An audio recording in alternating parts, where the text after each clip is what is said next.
I went to university when I was like 17. Damn. They just let anyone go anywhere in your country, huh? Pretty much. There's no rules. It's just like we're all in like this kennel for wild animals. And they just kind of let you do whatever you want as long as you're not poor or homeless. That's pretty sick. My favorite thing about Americans is just like 16-year-olds are driving cars. That seems like such a fucking bad idea. The country is sort of held together by the collective willpower of Americans believing that really stupid ideas are actually fundamental to our identity. It's sort of like how orcs in the Warhammer 40k universe can they think red makes things go faster, like with the stripes, and so it actually does because they have latent psionic abilities. Americans are very similar in that we do things that are very stupid ideas. We suffer the consequences all the time, but we ignore them. So that's like a psionic ability. Who's to say that it's a bad idea if we just ignore the fact that schools are getting shot up like every day? Absolutely. I am recording now. Nice. We will get through all these 4 articles that we have, and we can do it. We will. And I don't think it matters to me how long this episode is. In fact, the shorter the better, just because editing these trying to get out of here. We're trying to get out of here. We got That's things the prelude to a 3-hour episode. Let's not say that. Oh, yeah, that's true. I mean it this time.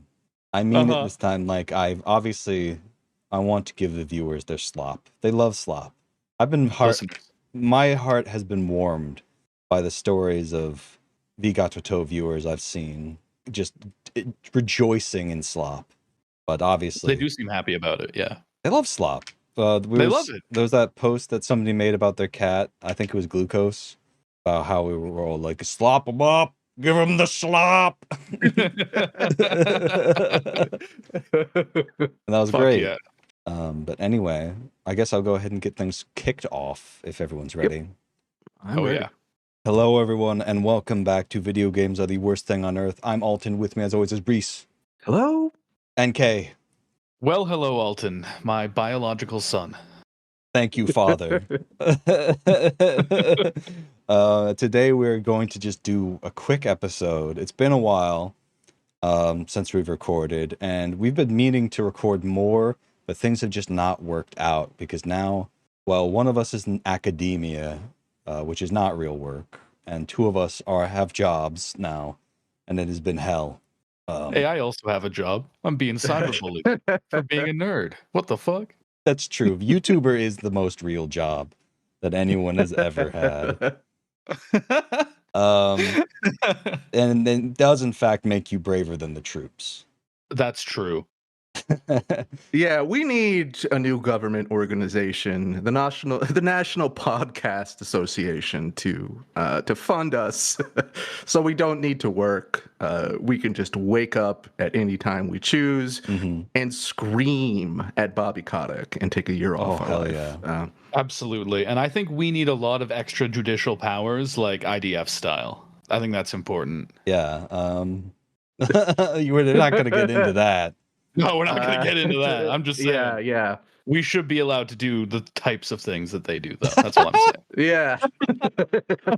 See, I thought that the bit Reese was going to go into is that the government should be run by YouTubers. And I think that would be probably like 1,000,000 times worse than anything George Orwell could have imagined. Oh, definitely. Like the Mr. Beast-esque fucking dark future where it's like, oh, the top 1,000 contestants in my stupid show will get health care. I think that's grim. You should see the one for food stamps. Exactly. Yep. President Beast is absolutely going to pit homeless camps against each other, and the one that wins the 3-legged race isn't going to get torn down. Oh my god.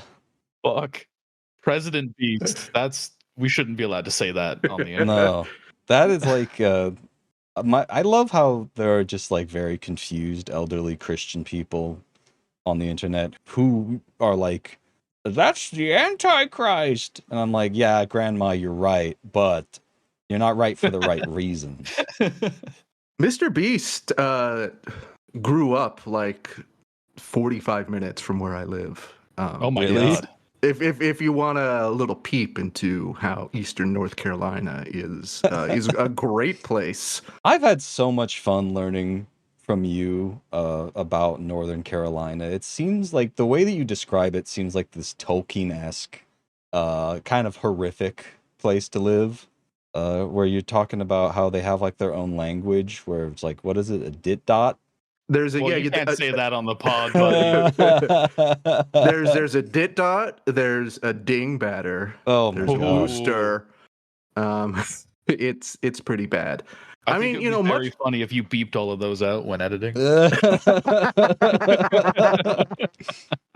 What are you saying? I mean, Beast? much like Middle Earth, it is legitimately like a very beautiful place to live, and it is just inhabited with Sauron's demons.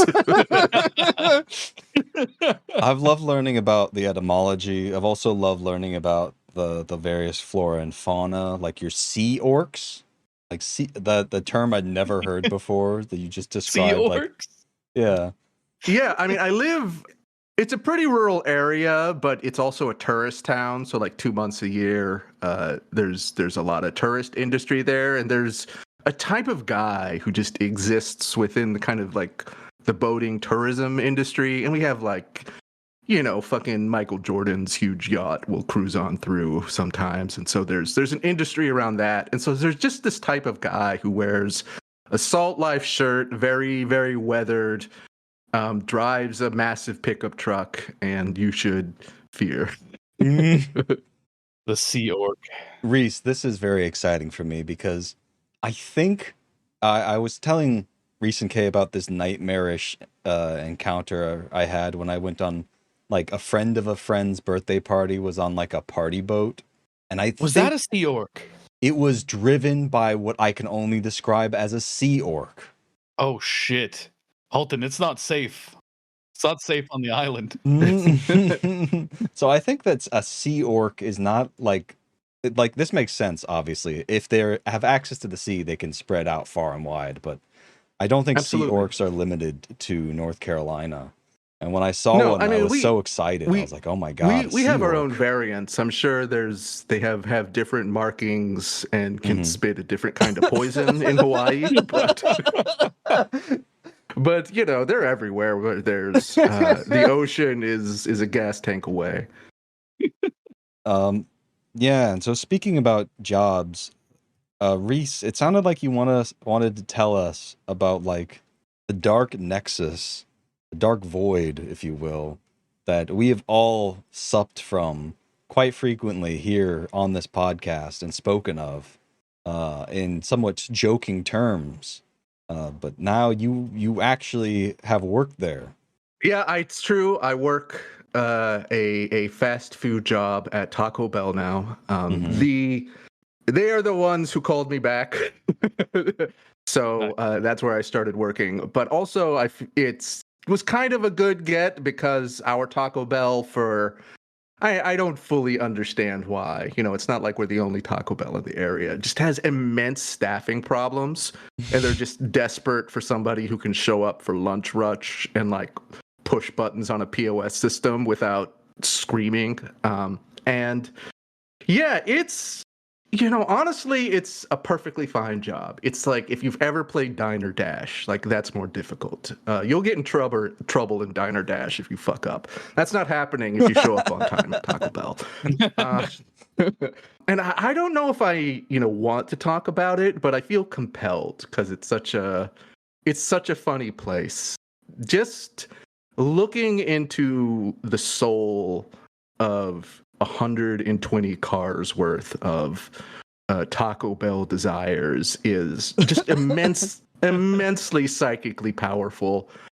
And I don't know, it's always interesting to me seeing like what people want out of Taco Bell. It's the funniest thing recently that we've had a lot of static with is that there's a vegan cheese dipping sauce that is disgusting, and we're supposed to upsell it.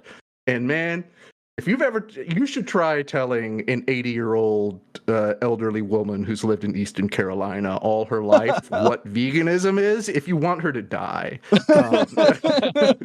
People get so upset. They're like, what is vegan a type of cheese? Well, it's just like, this is tight, and they're just like, you just hear the stress building in their voice, and they're just like, just give me a chalupa. Can I just have a chalupa? There's not really that much to say. It's just very, very funny to work at Taco Bell, to see the people's love of Baja Blast, the official drink of the United States of America. It's by far our most popular drink. People, if one of the other drinks is messed up, like they're a sweet tea person, Baja Blast is always the second go-to.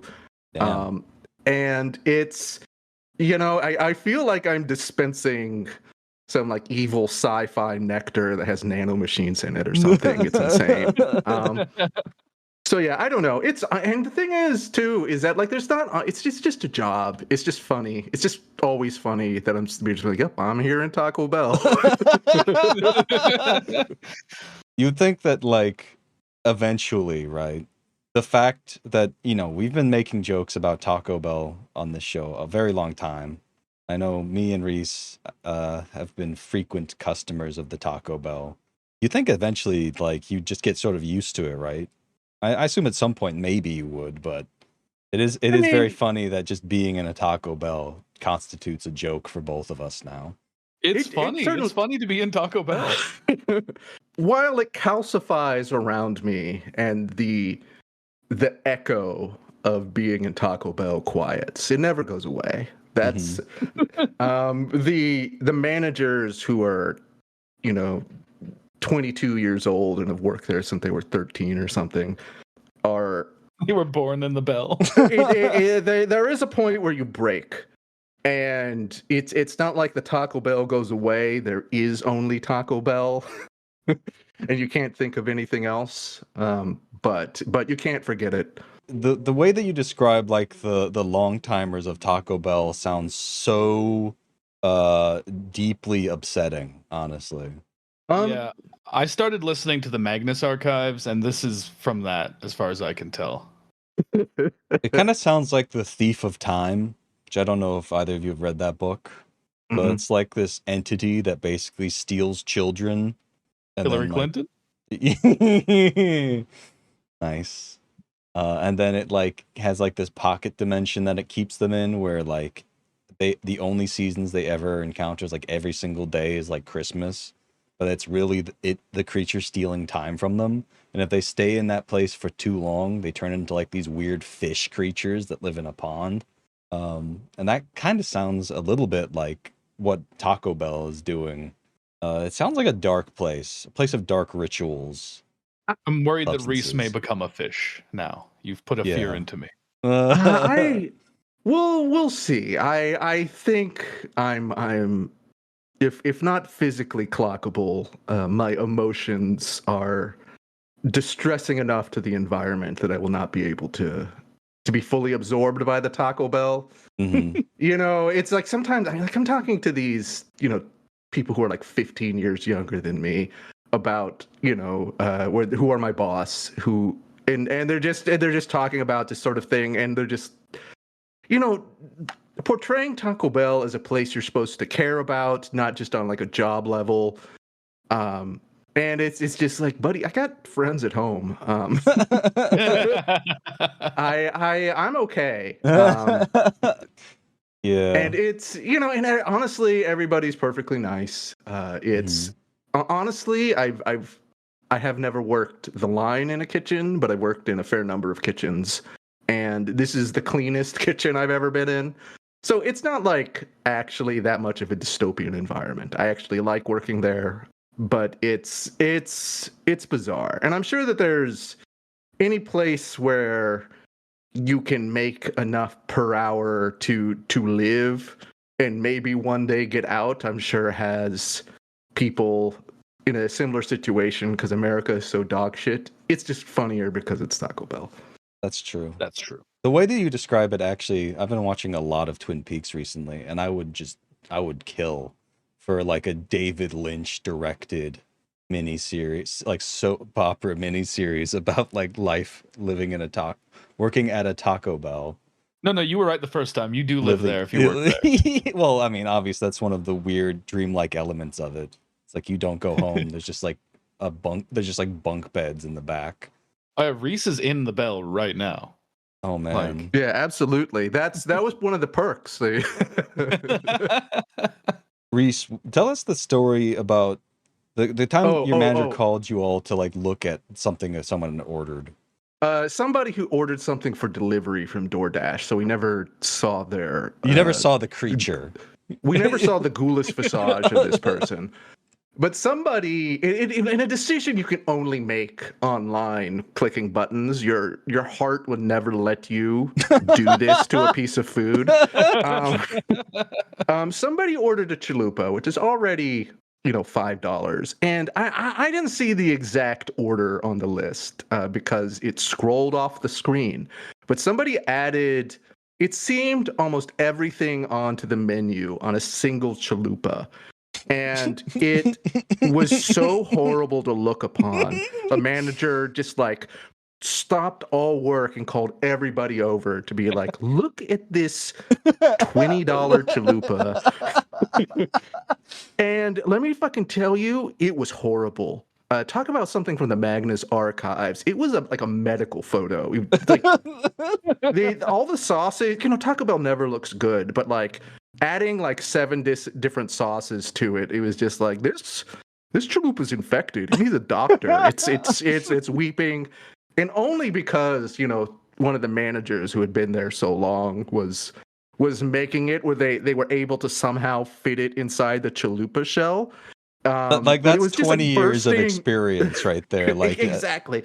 It was like bursting at the seams. Like it must have exploded like a fucking landmine the second you like touched the wrapper out of it. That is what I personally believe. And everybody was just like, what the fuck is wrong with this person? Usually like we judge sometimes, but usually things are going by too fast for people to care. Like whatever, we're all here to live in darkness at Taco Bell. But that was evil. Even the devil couldn't stand. I legitimately thought Mr. Beast was gonna come in and just be like, I put the whole menu on a chalupa and we're giving everybody Xbox S's. Oh my god. Oh, that story is so funny. I love the detail that like the most experienced person at Taco Bell, their hat was the one that had to wrap it up. Like any less experienced Taco Bell employee would have been consumed by it. Would have died instantly. Yeah. We had to bring in the vet. Yeah. We would just cancel the order. Just we're not strong enough. Yeah, I don't know anything about a chalupa. We don't. we got tacos here. And we look at the sign. That's incredible. That's my favorite story you've told of the Taco Bell so far. Yeah, I mean, there's not too many actually funny stories. You're just, it's just the churn of a lunch rush. But that one stood out. I mean, the fact that your manager just like stopped work so that everyone could take a look at like this.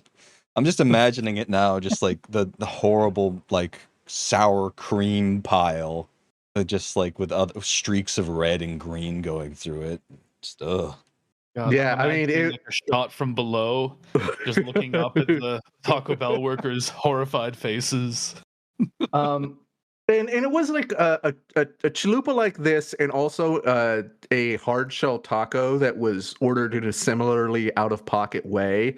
But the taco was so much less disturbing that taco would have been the star of the show, and the manager probably would have pointed it out had not the chalupa been there. So yeah, that's the Taco Bell experience thus far. It's extremely funny. I was hesitant to talk about it on the pod at first because as last month the police visited me over a 9/11 tweet, and I didn't want Taco Bell to get a hold of my rantings, and and fire me. But you know what? I can't stay silent. It's I mean, maybe too that's like funny. one of those pro 9/11 Taco Bells you hear about. You know, Man, there's so much more going on at your job than mine. Like at most, like at my job, I'm like setting up student accounts. The most I can get out of that is that some of them have really funny names. Like you would never believe unless you did like you processed a lot of names, like just how goofy people get with it, like how out of pocket names can be. Yeah, Go on. absolutely.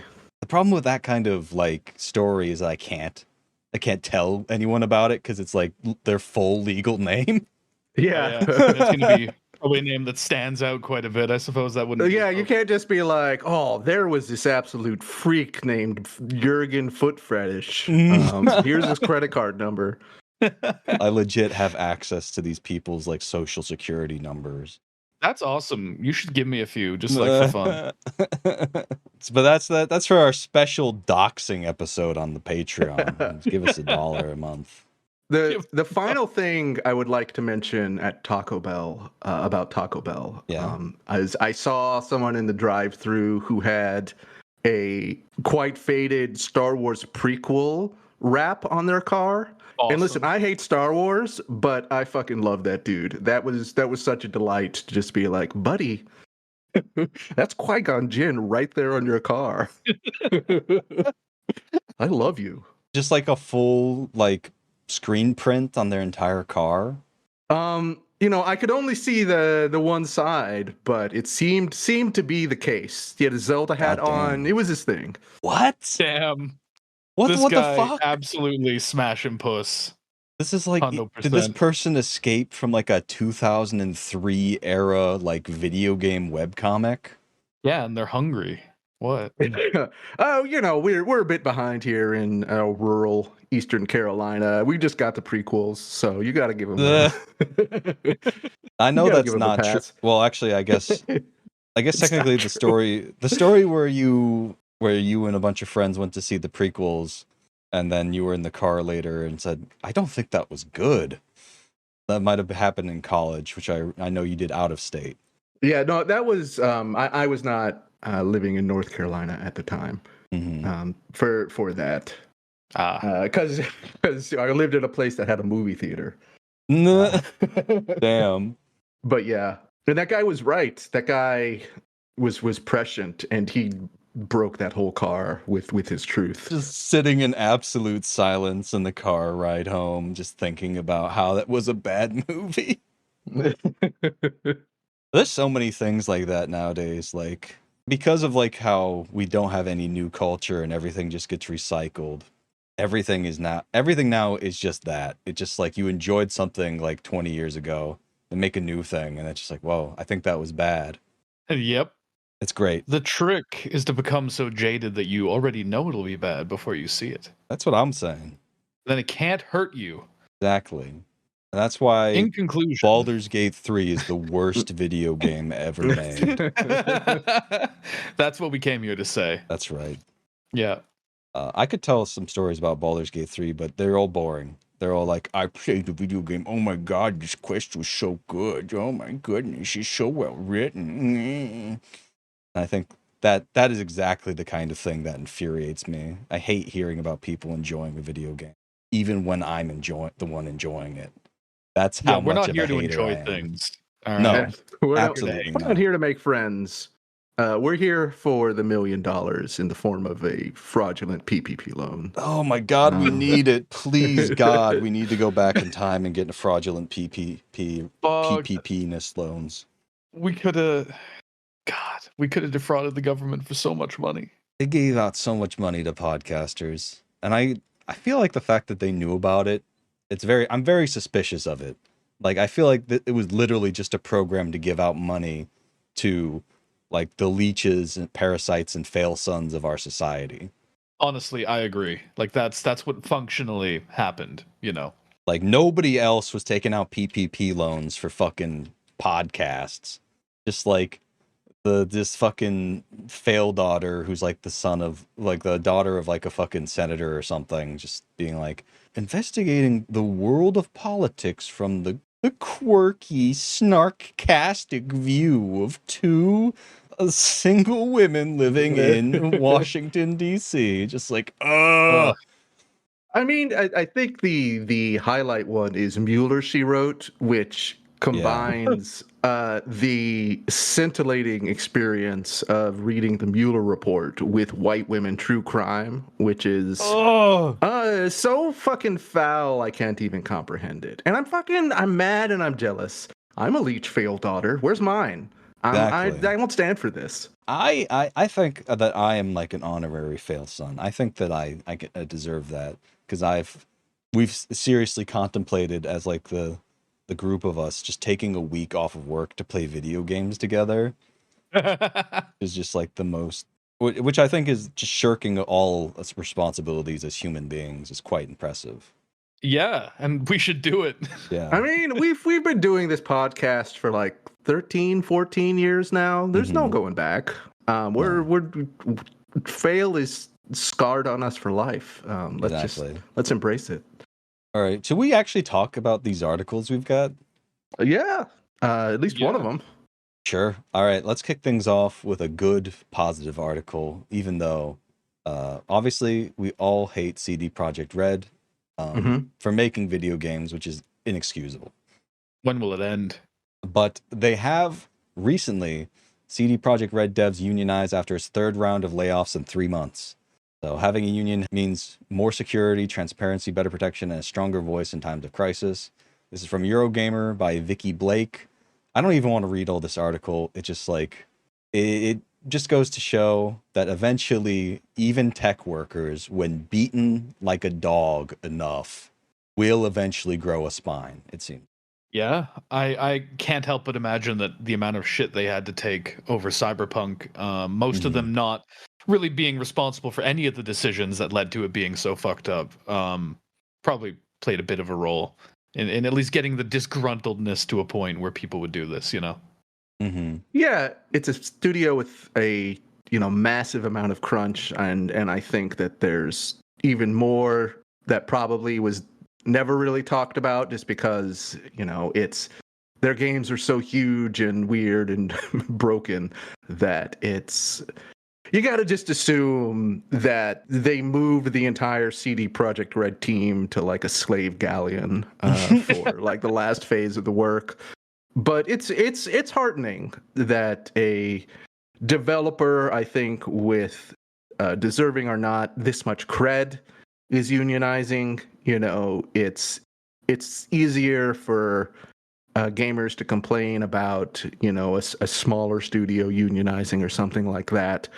And it's certainly, I'm sure, not going to fully protect them from CD Projekt Red's wrath, but hopefully they will get be in a better situation when they are capped, and hopefully that bleeds through to the other elements of the industry where they're just like, it is possible to both make a game about fucking broads in Poland and also see your children. You can do that. It's allowed.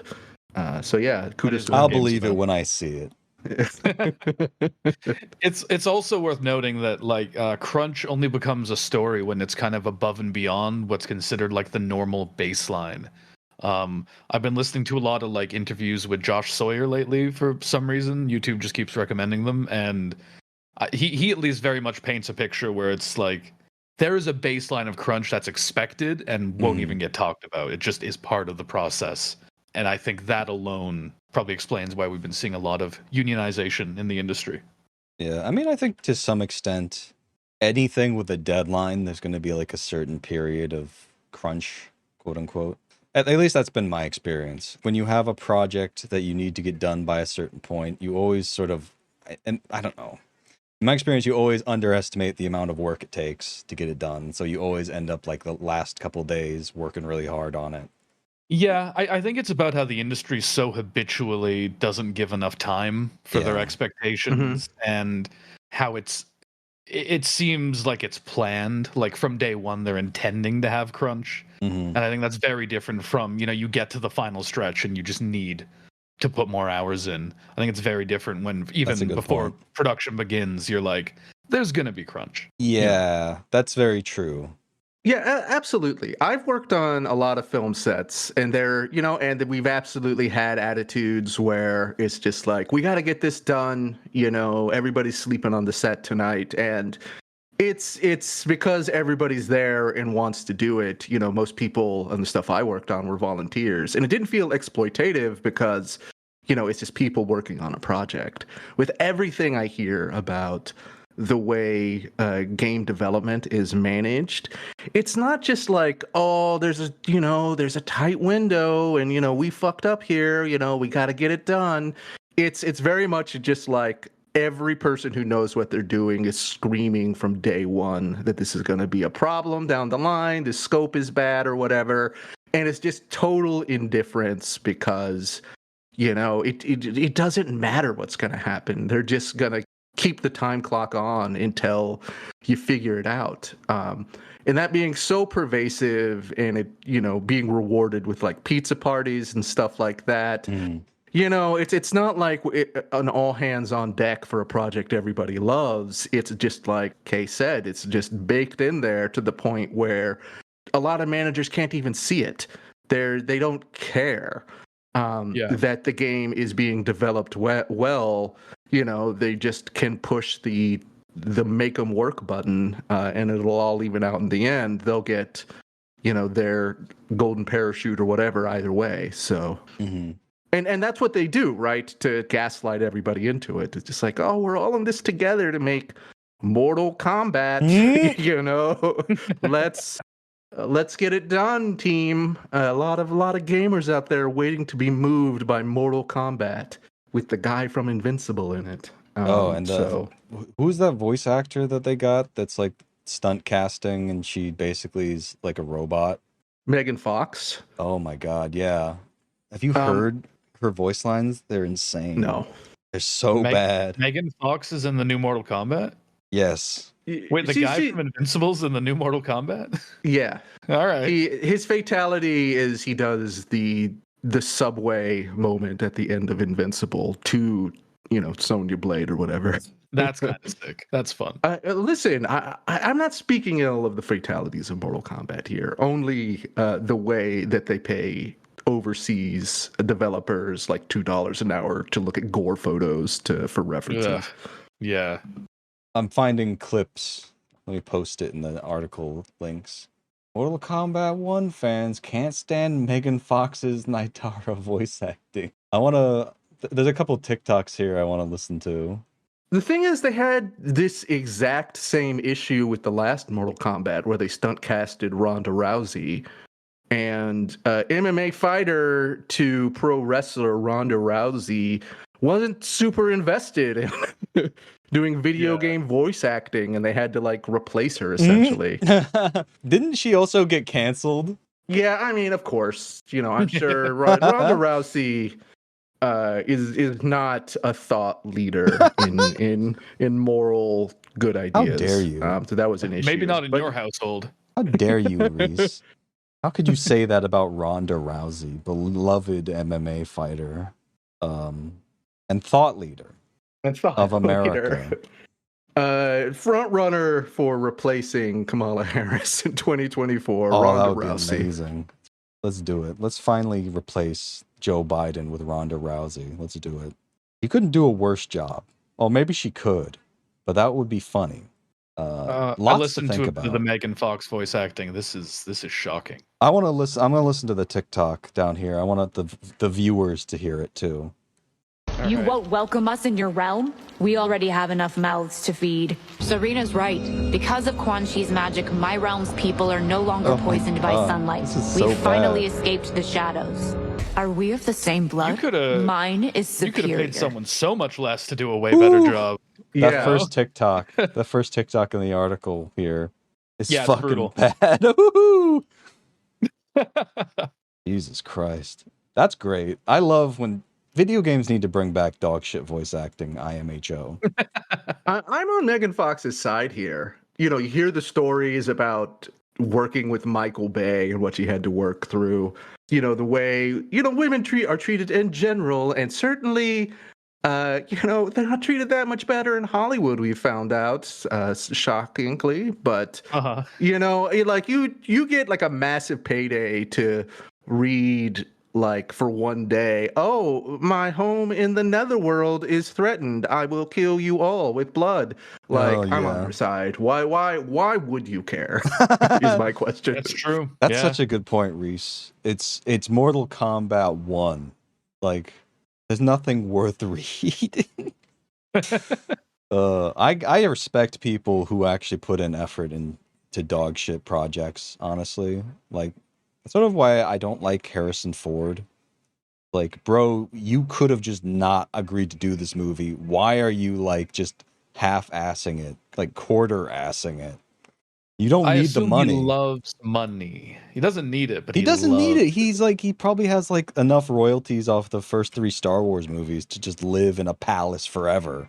And yet, here he is, and, like, the latest fucking Indiana Jones looking like 1 billion fucking years old. Just going like, you're a professor? Part-time. Just like giving the most wooden the most wooden delivery I've ever fucking seen. Anyway, that's my rant against Harrison Ford. What you gotta understand about Harrison Ford is that he was practicing his whole life to phone it in when they brought him back to Star Wars. And he just got lost, you know? He forgot that he was that he was training for a specific moment to make the sequel trilogy as terrible as possible. Mm-hmm. And he succeeded, and we applaud him. But, you know, he's old now. He got lost and is just out there being the most wooden leading man of all time. Somebody who I think legitimately had incredible charisma there for a while, and just turned it off. You know, I'm sorry, a man I also respect for not caring. I don't like him. I think that he could have just, if he really didn't care, he could just not be in movies. But instead, he is, and he's just the worst part. Yeah, I mean, people keep casting him like they have to know at this point that that's what he's gonna do. You know? Yeah. Yeah. What a great society we live in, that they just wheel out this fucking mummy for these franchises that were good like 30 years ago. Listen, if it's good enough for the government, you know what I'm saying? Oh, yeah. Joe Biden joke. Here we go. Folks, he's old. What's going on there? He's the worst. Anyway, speaking of the worst, our next story comes to us from Activision Blizzard, and it's just weird. At Activision's internal meeting, inexplicably hosted by James Corden, Bobby Kotick promises a, quote, new dimension of emotional connection powered by AI, by Harvey Randell on PC Gamer. As reported by Windows Central, sources have shared the inside details of an internal town hall yesterday between Activision CEO Bobby Kotick and Activision Blizzard employees. So you were talking earlier about like how the pizza parties. Imagine if like as a reward for like not seeing your family for like 3 months straight, James Corden was brought out in front of you. That is fucking insane. Oh, fuck. I feel so bad for these poor people who had to be exposed to that fucking demon. James Corden's a fascinating entity because he was kind of driven out of British public life for being so awful, and he just went straight to America and pulled it off. Americans are somehow bigger hogs than the British, so they were just like, yeah, we'll have James Corden. We'll do this. Yeah, I think that Americans just hear like the funny British accent and are just like can't comprehend that this is like a dullard. You know what I mean? He's the least likable man ever spawned from the swamps of this vile isle. I mean, there's got to be something there, because I feel like what happens when you do that, you get a room of people together and you pass out the packets and you're like, all right, time for James Corden to talk about AI.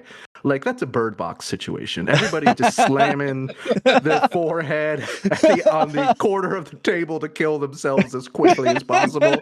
Like there was a vampire spell that he cast over over Zoom on everybody. That's the only explanation for me, anyways.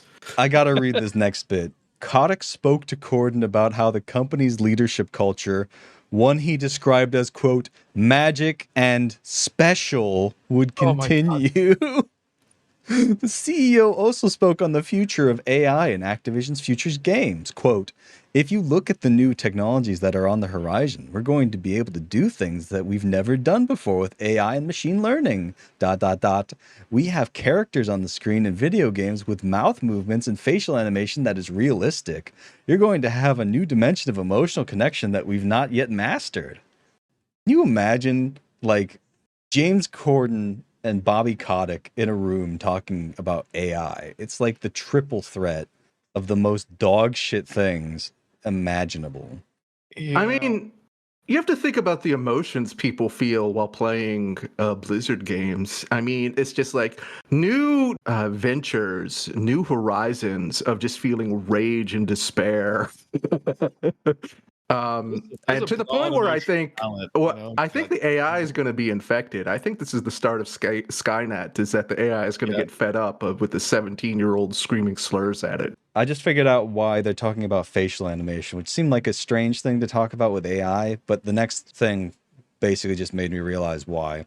All right, so the next paragraph after that is, I'm not exactly sure how AI, specifically machine learning stuff, has anything to do with realistic animation. Some of the best physical acting we've seen as of late has been from Baldur's Gate 3, which has achieved through motion capture of over 200 actors, which animators then translated fully in the game. And there's your answer right there. Actors. Actual human people that need to be paid.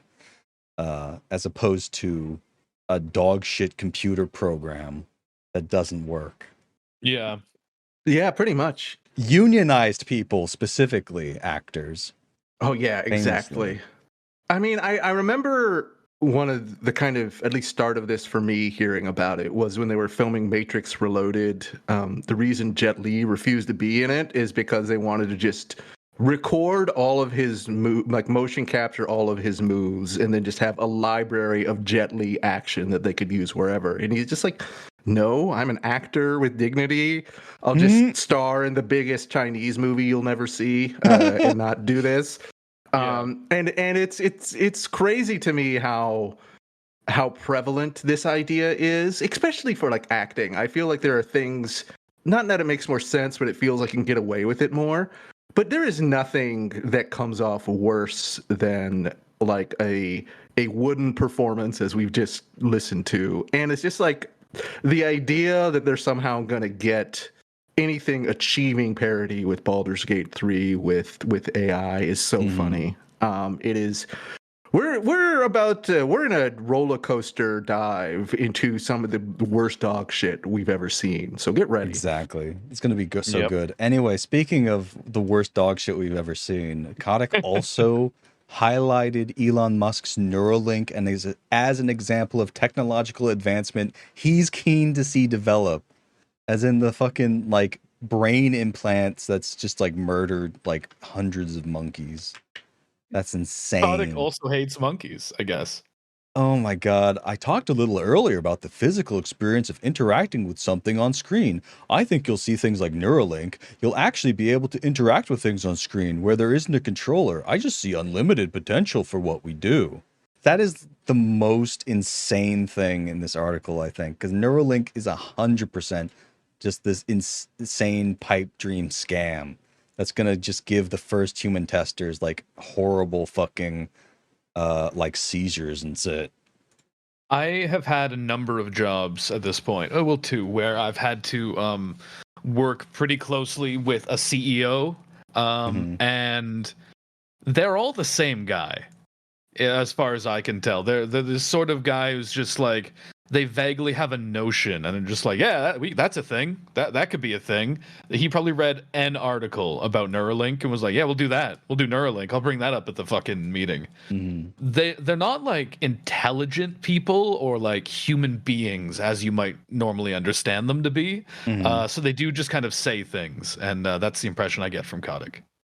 I have a friend that works on an app that uses AI for stuff. I won't dox her further, but it is so Address. clearly apparent that there's not even like a use case a lot of the time. There is a use case for AI can technically exist, but that's not what it's about. It's always about, streamlining labor costs, and all the decisions are made around that. And of course, it falls apart because it's dog shit. And only somebody like Microsoft can just like push this through and just be like, yeah, we're gonna have AI balance Overwatch 2. Enjoy. And it's gonna be bad.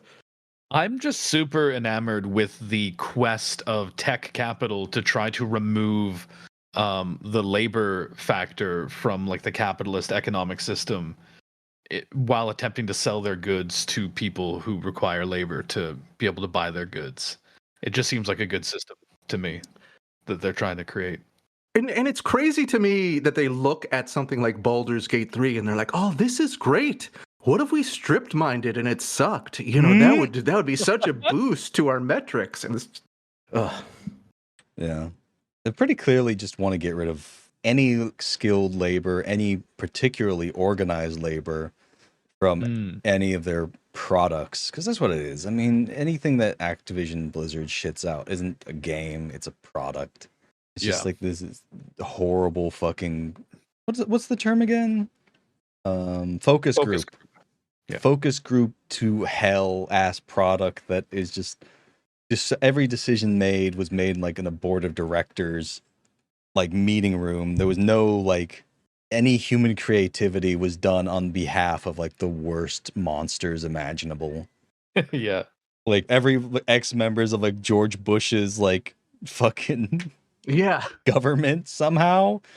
So weird. I mean, the thing is, like, that is exactly what I was going to bring up. It's like, if anything, with this case, we're probably being soft on them, because with all the CIA ghouls that work at Blizzard, you have to think that just like what ulterior motive might be happening is just like there's a directive from up top that Madagascar has to go. And they need to train this particular AI routine to do something. And what better group of people to do it on than World of Warcraft players? So I cannot wait for the darkness we see as a result of this. Well, honestly, you're right. Darkness. It's going to be great. Oh, yeah. Segue. Yes.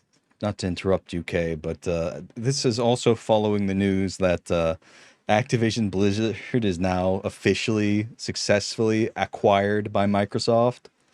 Yay. All the court battles that Microsoft went through, they finally succeeded, and now we've got like the Disney of electronic entertainment products, which there's a lot to be said about both of these independent companies.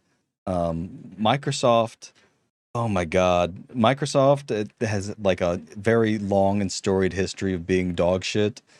And I'm sure that combining these two things is just going to make things so much better.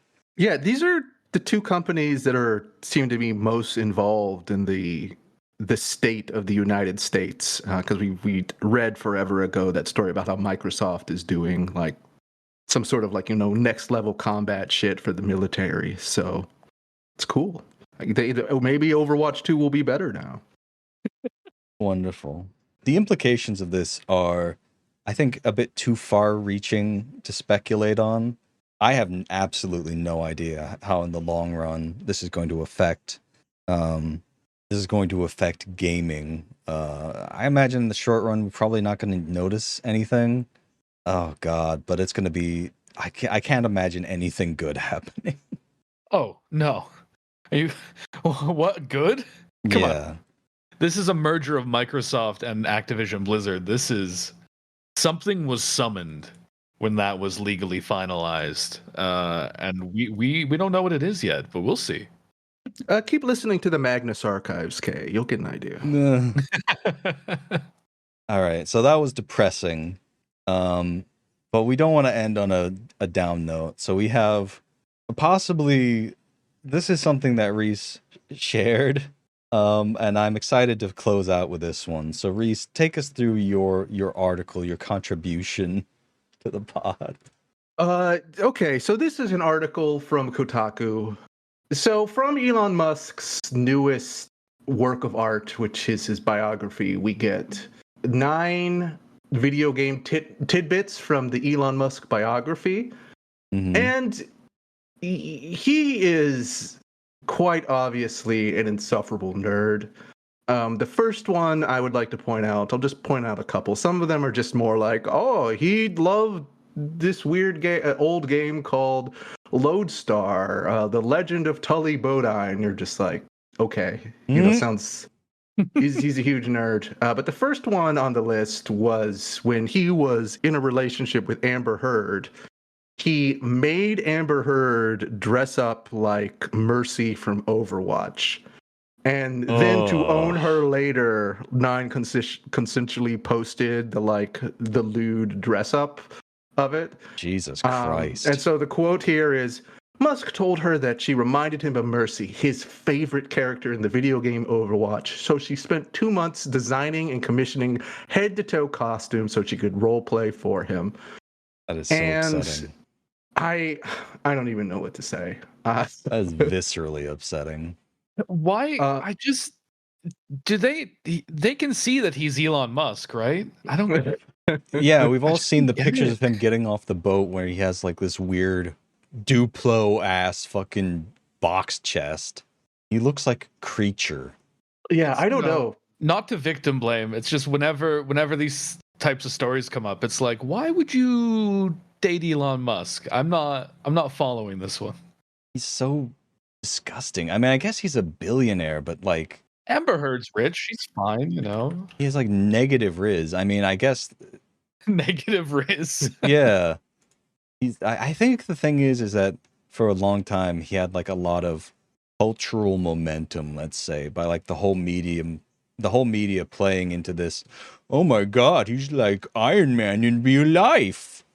Shit. That is true. That used to be really uncritically spread. It's easy to forget because we've always hated him, but it's a recent thing for normies to be like, oh, this guy's a freak, huh? I feel like there's still people out there that still are like, oh, he's a genius, right? He's a big brain genius. And it's anyone who's not online enough to be on Twitter, I think. They don't realize just how stupid and incompetent this guy is.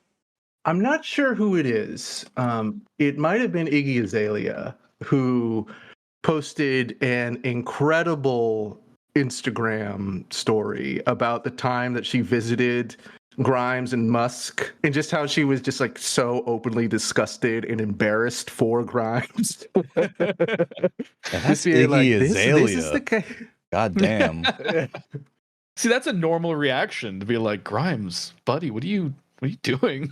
That's like the... It's Azalea Banks, actually. Oh, Azalea one Banks. of the Azalea Banks. Iggy Azalea is like the Australian white woman rapper who's just like doing cultural appropriation, let's say. You don't hear about her anymore. Can I read this next one? Oh, please do. It's so good. The next page over. The Tesla Cybertruck is inspired by games like Halo. Oh. Yeah.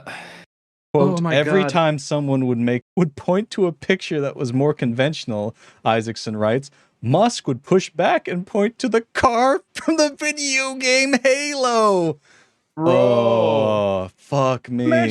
Imagine getting an email at 3 a.m. which is just a picture of Elon. Elon took, didn't do a screenshot. He took a picture of his own TV of the Warthog. And just like, you just have, get this done or you're fired. Just, oh, it's perfect. He's disgusting. All right, so he says he would point to the car from the video game Halo or in the trailer for the forthcoming Cyberpunk 2077. Oh, or the Ridley Scott movie Blade Runner. Just the trifecta of really... I mean, I actually kind of like Halo, but just being that into it just makes my skin crawl. And the quote after that is even worse. He's like, I don't care if no one buys it, Musk says to his design team. We're not doing a traditional boring truck, ellipses. I want to build something that's cool, like Don't Resist Me. That I mean, listen, the like person makes my skin crawl. Heard. What a creep. Halo's a fun game. You know, it's perfectly reasonable to like it.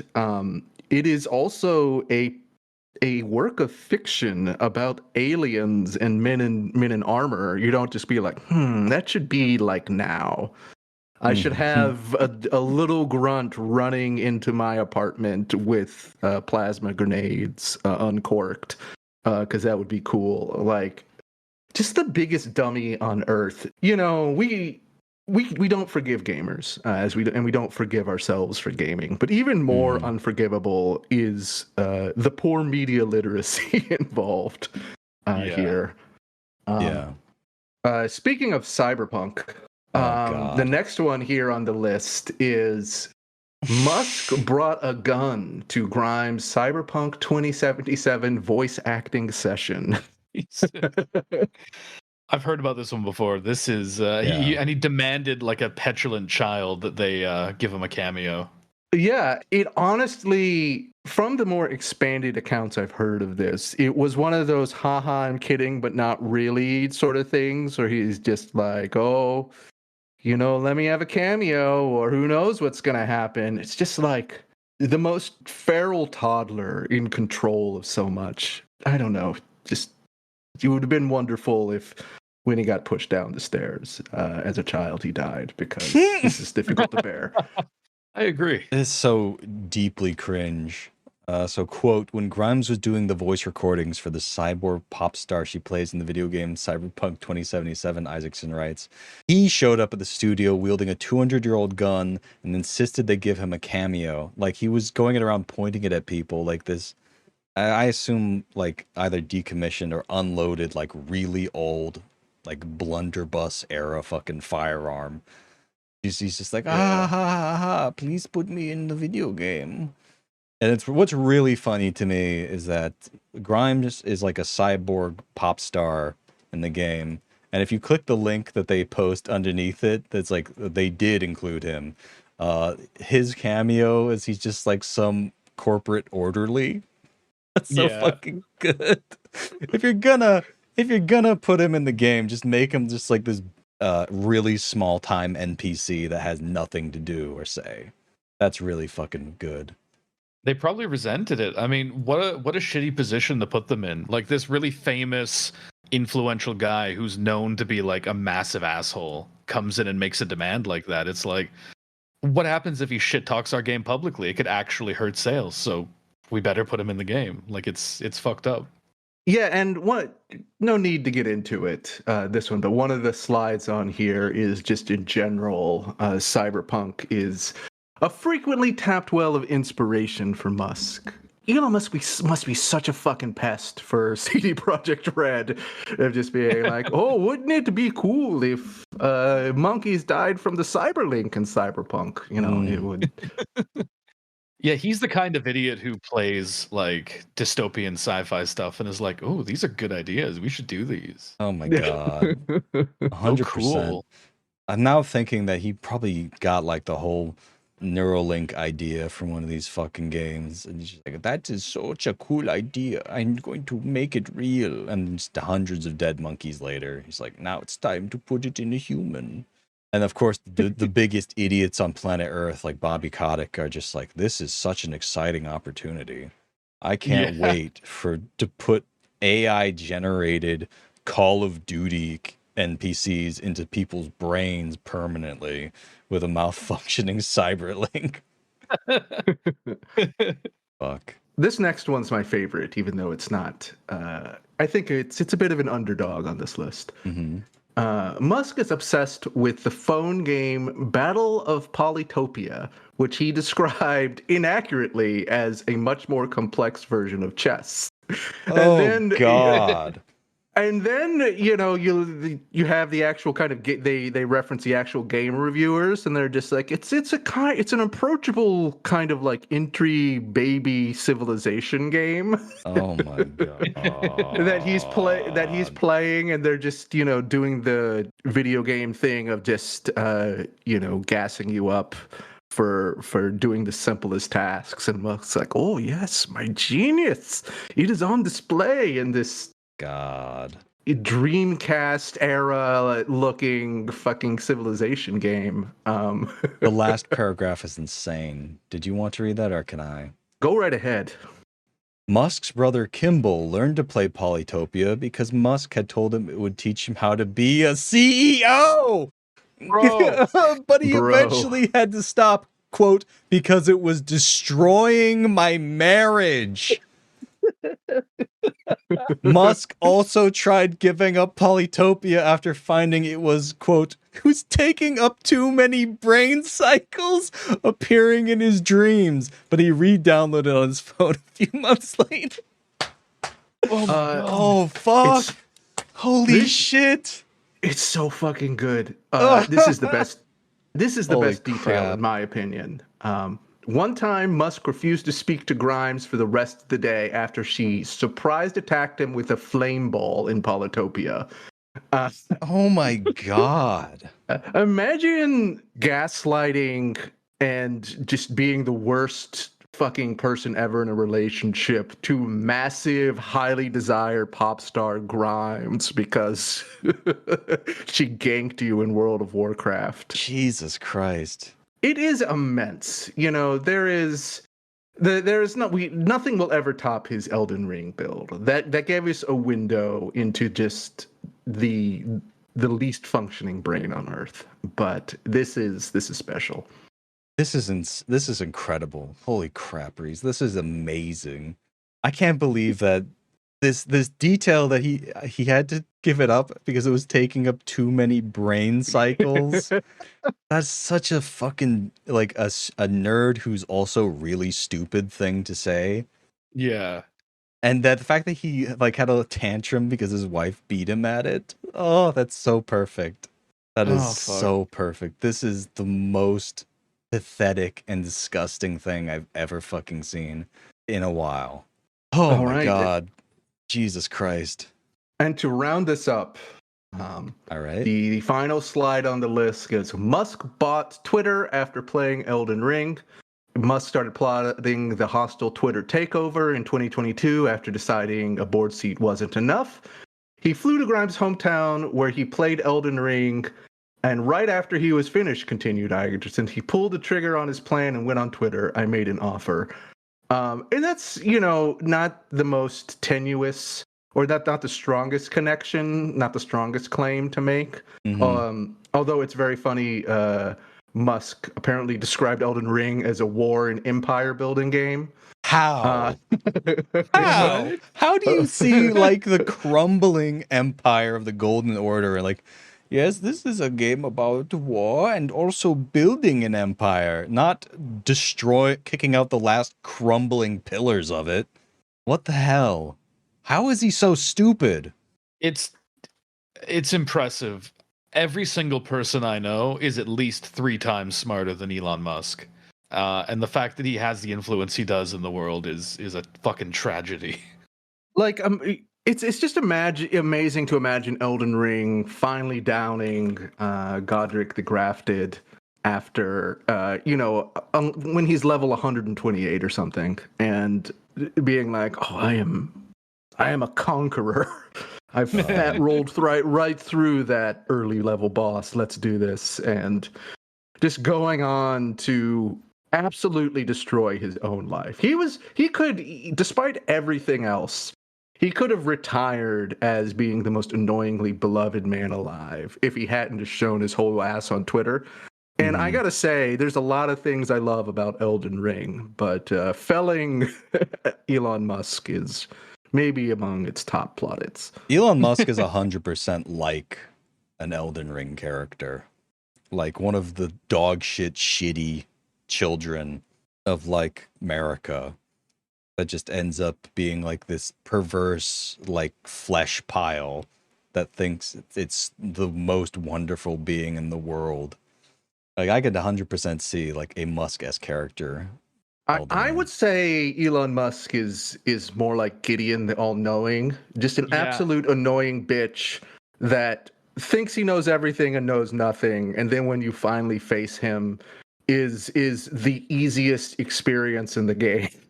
You just obliterate that unreliable narrator bitch. And and that's really, I feel, is Elon Musk's arc. He's the whole time he's just like, yes, Marika has gotten too woke, and then and they're just getting obliterated by somebody who has not overloaded themselves in weight. And then just throwing a big tantrum because Grimes just hits him with a fireball once and he dies because he has no vitality, and he's got like 17 different scar seals and like glintstone helmets on. He's just taking like 200% extra damage. Fuck. Grimes, madness bill isn't fair. You are exiled to the guest house. God, thank you so much for this, Reese. This article has been probably the most mentally searing thing I've ever seen. That Polytopia game fact is just, it's so painful. It is just him saying it would teach his brother how to be a CEO, but he had to stop because it was destroying his marriage. Oh, that is so fucking good. What the fuck is wrong with these freaks? I bet his brother fucking hates him. Everyone hates him. Everyone fucking hates him. He hates himself, but he can't admit it. Oh God, I hope he kills himself. All right, well, it's too much to hope for. Yeah, that's been an hour and 10 minutes. We need to wrap up. Okay. All right. Were you gonna say something, Reese? I was just gonna say I love that the window into just the role of CEO that Elon Musk gives us, because I'm sure they're not as stupid as Elon Musk, but I feel like this is just also CEO mindset, and Elon Musk has bought into his own hype the most, and it's so fucking incredible to watch him not know anything and for it to never matter. The best Elon Musk clip is one, I think it was like a CNBC or something was tossing him like incredibly easy softball questions about the issues at Twitter that were happening at the time. Mm-hmm. And he just fucking blanks for like a minute. Is just on national TV, dying, unable to create a single thought, and people are just like, "That's great, awesome, let's do this." I remember that. Yeah. Fuck. All right, well, that was an excellent episode, if I do say so myself. Just taking us on a journey from Taco Bell to Elon Musk, just being the dumbest man alive.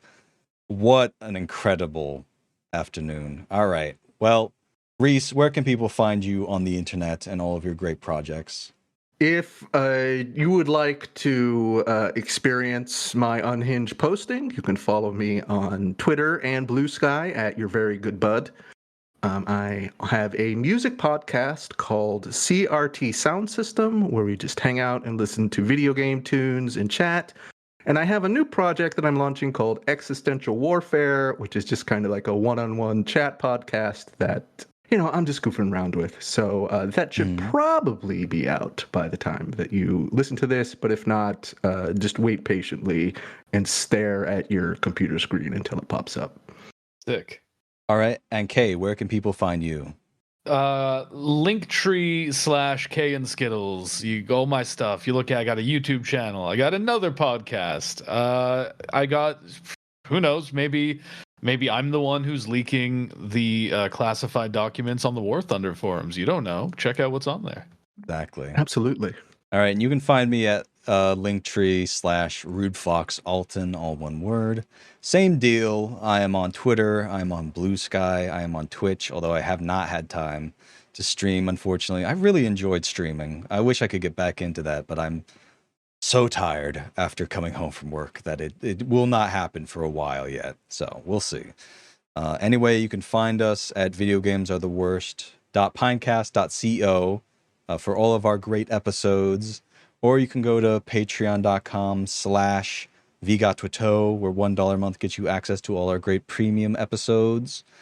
And I think that is it. Otherwise, check out all the links in the description of this episode to find us. You know where to go. And I hope that you had a good time listening to just the most brain-breaking facts imaginable about the And check out a little game called Polytopia. It's like a more complicated chess. It is more complicated than chess. It teaches you how to be a podcaster, actually. Oh my god. Unfortunately, I had to uninstall it because it was taking up too many of my brain cycles. Break up with your girlfriend over a phone game. Check it out. All right. We'll see you next time. Bye, everyone. Bye. Strange time of living in panic and hysteria. Poor man learn, the rich man don't care for your narcissist mindset spread like malaria. Sit back and watch the show. America, Britain split through fickle shit. A government of hypocrites. These counterfeit politicians sit in parliament, not adequate. Come on, needlessly bleeding, resources all dry. Turn a blind eye if it means a pay rise. Oh, what a shame it would be, I would die if number 10 Downing Street burned in a fire. Only joking, only messing, don't be stressing. I'm a peaceful adolescent, there's no need to be unpleasant. Write my thesis in a rhyme scheme to analyze the brain while my fingers on the trigger of a money game. Oh, rain, rain, rain, rain, a storm it comes our way. And no surprise to distorted lies, poison in the veins, but we die upon the blame, blame, blame, blame. It's easier to blame, but point the mirror at ourselves. We're all part of this whole money game.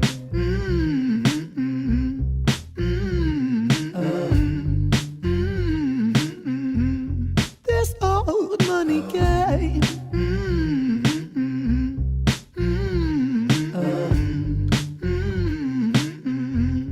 This old money is a game and the ladder we climb turns a saint into a sinner with his finger in crime. I'll break it down for you motherfuckers line by line. This is business economics in a nursery rhyme. She sells seashells on a seashore, but the value of these shells will fall due to the laws of supply and demand. No one wants to buy shells cause there's loads on the sand. Step 1, you must create a sense of scarcity. Shells will sell much better if the people think they're rare, you see. Bear with me, take as many shells as you can find and hide them on an island. Stockpile them high until they're rarer than a diamond. Step 2, gotta make the people think that they want them, really fucking want them. Hit them like Bronson. Influencers, product placement, featured primetime entertainment. If you haven't got a show, then you're just a fucking waste man. 3, it's monopoly. Invest inside some property. Start a corporation, make a logo, do it properly. Shells must sell, that will be a new philosophy. Swallow all your morals, they're a poor man's quality. 4, expand, expand, expand. Clear forest, make land, fresh blood on hands. 5, why just shells? Why limit yourself? She sells seashells, sell oil as well. 6, guns, sell stock, sell diamonds, sell rock, sell water to a fish, sell the time to a clock. 7, press on the gas, take your foot off the brakes, then run to be the president of the United States. 8, big smile, make big wave, that's great. Now the truth is overrated, tell lies out the gate. 9, polarize the people, controversy is the game. It don't matter if they hate you, if they all say your name. 10, the world is yours. Step out on the stage to a round of applause. You're a liar, cheat, a devil, a whore, and you sell seashells on the seashore. Rain, rain, rain, rain, a storm it comes our way. And no surprise to distorted lies, poison in the veins, but we die upon the blame, blame, blame, blame. It's easier to blame, but point the mirror at ourselves. We're all part of this whole money game.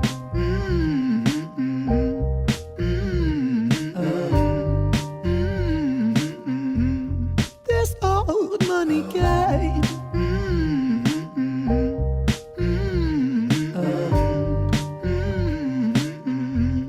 This old